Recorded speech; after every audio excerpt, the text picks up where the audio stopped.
frères et sœurs de la diaspora, je fais cette communication pour vous donner la situation de M. Souleymane Koné, qui est retenu en zone de rétention de Vincennes. Alors, il est reproché à celui-ci d'être en situation irrégulière sur le territoire français. Le préfet a eu à son égard 2 décisions. Donc une OQTF, une obligation de quitter le territoire français, et une IRTF de 24 mois. Bien entendu, nous allons contester toutes ces décisions devant les juridictions compétentes, notamment le tribunal administratif. Nous n'avons pas encore la procédure pour voir quel sera effectivement l'axe de défense dans l'intérêt de M. Souleymane Koné. Ce qui est sûr et certain, que celui-ci avait fait une demande d'asile politique qui avait été rejetée. Il est passé devant la CNDA, la Cour nationale de droit d'asile. Et là aussi, il n'a pas eu gain de cause.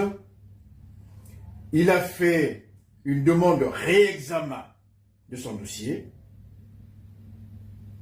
qui avait été jugé irrecevable, et M. Koné depuis a sollicité donc un rendez-vous à la préfecture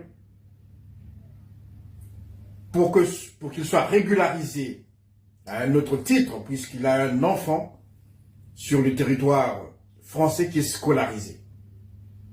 Et à ce titre, il a eu une convocation pour septembre à la préfecture.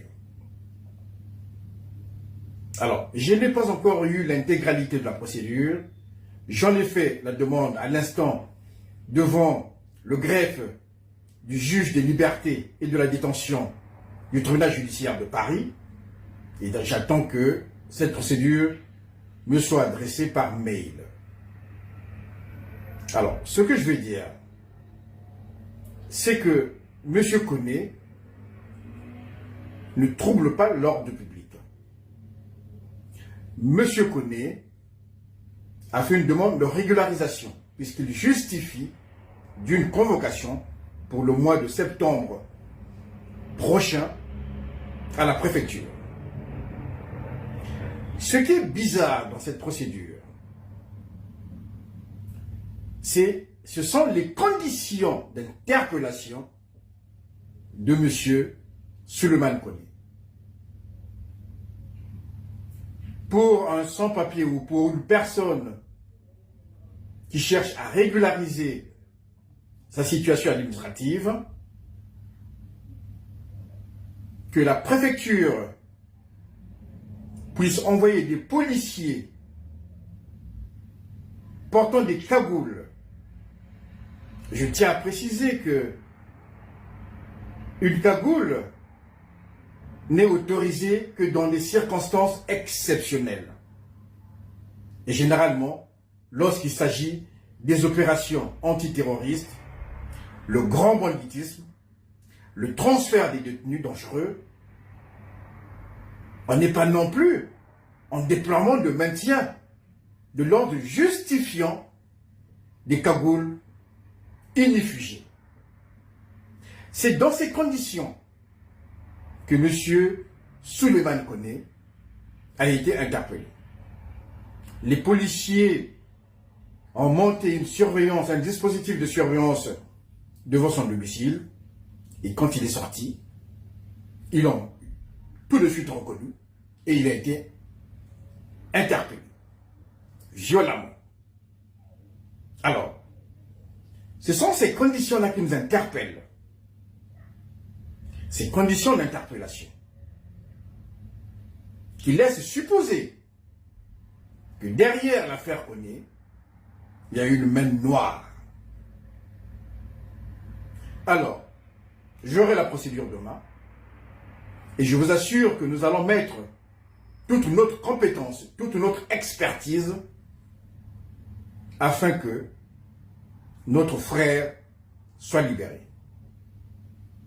Car si par malheur, il est renvoyé en Côte d'Ivoire, eh bien, M. Alassane Ouattara, on fera ce qu'il voudra. Vous connaissez la suite. Pas de panique. Monsieur Koné se porte bien. Il a le moral. Et nous sommes là pour lui assurer une défense de qualité. Nous allons tout faire pour qu'il sorte de cette zone de rétention, retrouver sa liberté. Et la deuxième phase procédurale, c'est devant les tribunaux administratifs pour contester toutes les décisions préfectorales que je viens de vous donner. Merci